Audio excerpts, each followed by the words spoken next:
नमस्कार 24 एनसीआर देख रहे हैं आप और मैं हूं आपके साथ तनु बालियान। गुरुग्राम में जिला परिषद चुनाव के लिए भारतीय जनता पार्टी और जननायक जनता पार्टी भी आमने सामने है।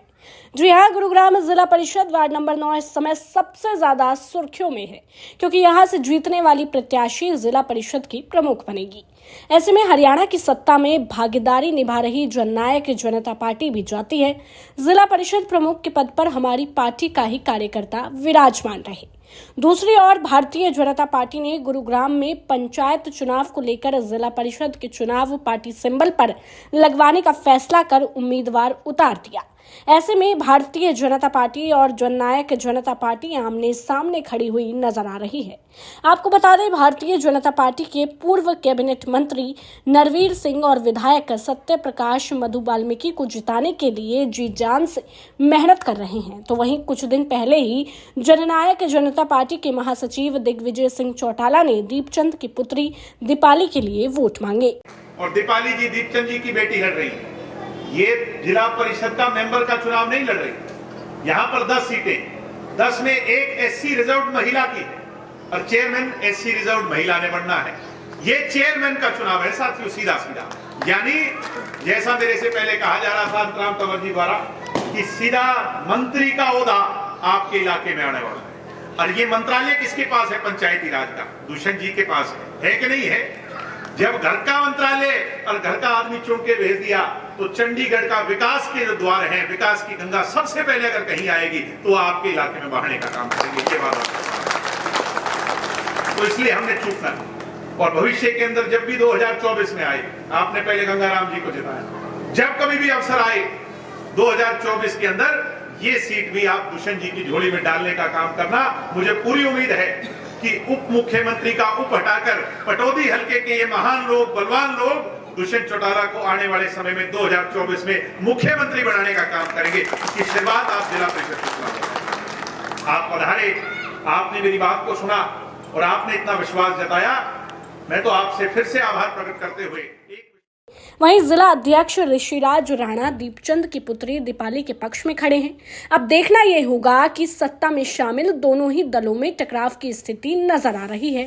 कयास लगाए जा रहे हैं कि दोनों सत्तारूढ़ पार्टी के आपसी टकराव में कोई तीसरा फायदा न उठा ले जाए, क्योंकि पटौदी से पहले पूर्व विधायक रह चुके भूपेंद्र चौधरी और रामवीर सिंह ने भी अपने परिवार से सदस्य को मैदान में उतार रखा है। जननायक जनता पार्टी गुरुग्राम के अध्यक्ष ऋषिराज राणा आज दीपाली चौधरी के कार्यालय पर पहुंचे, जहां उन्होंने हमारे संवाददाता राधे पंडित से खास बातचीत करते हुए कहा, मैंने बताया ना, भाईचारे को खराब करना। विधानसभा का इलेक्शन है, लोकसभा का इलेक्शन है, सब पार्टियां सिग्नल पर लड़ती है। कम से कम पंचायत का इलेक्शन या आपसी गाँव में रहते हैं लोग, पंच और सरपंच चुनते हैं, ब्लॉक समिति मेंबर चुनते हैं, जिला परिषद चुनते हैं, गांव गुआंढ के लोग हैं। वो अगर सिंबल पे लड़ेंगे तो उनमें गुटबाजी पैदा होगी, आपस में द्वेष पैदा होगा। ये तो भाईचारे का इलेक्शन है, इसमें इन्होंने गलत काम किया और ये हमारे समाज के और हमारे हित में है ही नहीं, समाज के खिलाफ है। जिस प्रकार से जैसे ये कह रहे हैं कि भाई जिला परिषद के चेयरमैन को लेकर के हम ये चीज़ कर रहे हैं, तो चेयरमैन तो वैसे भी मिल जाती।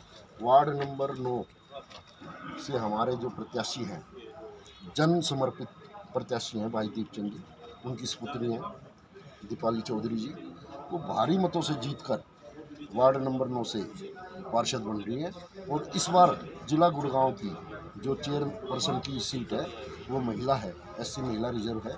और हमें पूर्ण विश्वास है, जो पिछले 10 दिन से हम इंटरनल यहाँ पर घूम रहे हैं वार्ड नंबर 9 के अंदर, दीपाली चौधरी भारी मतों से जीतकर और गुड़गांव की चेयरपर्सन बनने जा रही है। अभी पिछले दिनों महासचिव जी आए थे, उन्होंने भी दीपाली जी के बारे में ही कहा था कि इनको जिताओ।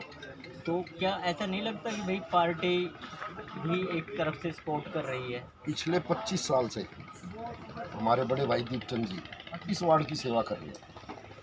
और जब हम गांव-गांव में घूमे तो हमें एक ही बात मिली कि भाई दीपचंद जैसा आदमी नहीं है, हर एक के सुख दुख में खड़ा होता है।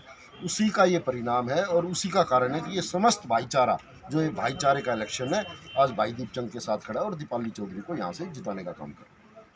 एक चीज़ और पूछना चाहूँगा कि जब वार्ड नंबर 9 इस समय बहुत सारे दिग्गज मुद्दे हुए हैं, जो विधानसभा से चुनाव लड़ भी चुके हैं, विधायक भी रह चुके हैं, फिर अपने परिवार को लेकर के साथ आ रहे हैं, तो वो इस छोटी राजनीति में क्यों कूद रहे हैं? वो उनकी सोच है, लेकिन हम तो अपने प्रत्याशी के बारे में कहेंगे। हमारा प्रत्याशी पढ़ा लिखा प्रत्याशी है, सुशील है, और दीपचंद जी को लोगों ने परख रखा है। इन्होंने बहुत 25 साल लोगों की सेवा की है इस वार्ड के अंदर, और आज उसी का परिणाम है। लोग इनको ये इनाम देंगे और इनकी सुपुत्री दीपाली चौधरी जी को यहाँ से चेयरपर्सन बनाकर और गुड़गांव के विकास को चमकाएंगे, गुड़गांव को 4 चांद लगाएंगे। इतिहास में पहली बार होगा, इतिहास में ये पहली बार होगा कि भाईचारे से इलेक्शन लड़ने वाला साथी हमारे गुड़गांव का चेयरपर्सन बनेगा। स्पष्ट बता दो, हम आज के दिन चुनाव बहुत बड़े मार्जिन से चुनाव जीत रहे।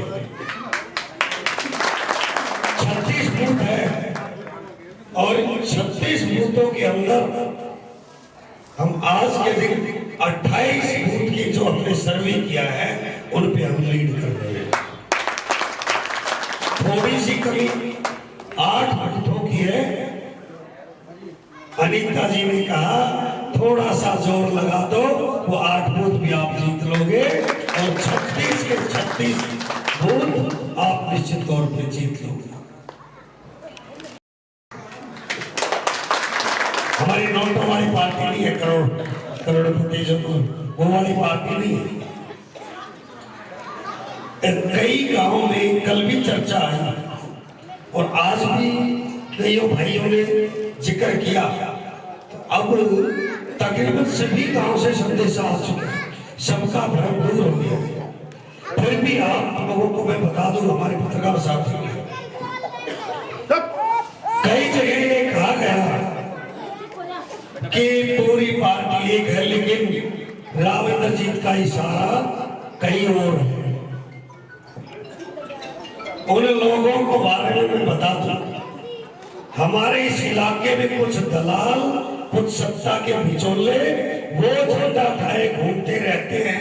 उनका काम विरोध करना है, क्योंकि उनकी दुकानदारी 3 साल से बंद हो चुकी है और जब तक जराता है इन बिचौलियों की दुकानदारी चलने नहीं देगा। ये कितने ही लोग ना कर ले, ये कह रहे हैं गांव जाकर कि राव साहब ने फला व्यक्ति का कहा, और किस व्यक्ति के बारे में, जिस व्यक्ति के बारे में लोगों में चर्चा है, लोगों से सुना है, गांव सुना है, हर जनसभा में आवाज आई है कि भैया वो तो आप सबकी वोट लेके नोट कर गया, मतलब आपकी वोट को। तो क्या मैं राव इंद्रजीत का बहुत नजदीकी आदमी रहा हूं, परिवार है, 19-20 हो जाती है, लेकिन हमारे बड़े हैं, हमारे नेता है, उनसे मुकाबला नहीं कर सकते। हमारे सम्मानीय उनके आदेश मानते हैं, परंतु एक बार दावे के साथ कह सकता हूं, जितना मैं राव इंद्रजीत सिंह को चाहता हूं, राव इंद्रजीत सिंह कभी बिगड़े वाले के साथ हो ही नहीं सकता। ये झूठ बोलते हैं जो ये कहते हैं, ये मैं गारंटी के साथ कह सकता हूं। इसलिए इनको करारा जवाब दो कि भैया दलालों, उस बिगड़े में पैसे में तुम्हें भी कुछ हिस्सा मिला होगा, इसलिए कोशिश में होगी बढ़ा के फिर बेच दो, लेकिन अब की बार बिकाऊ नहीं, बिकाऊ नहीं, बिकाऊ नहीं। फिलहाल के लिए इतना ही। देश दुनिया की तमाम बड़ी खबरों को जानने के लिए आप हमारे चैनल को सब्सक्राइब कर लें, लेटेस्ट अपडेट के लिए बेल आइकन जरूर दबा लें और हमारी खबरों को ज्यादा से ज्यादा शेयर जरूर करें।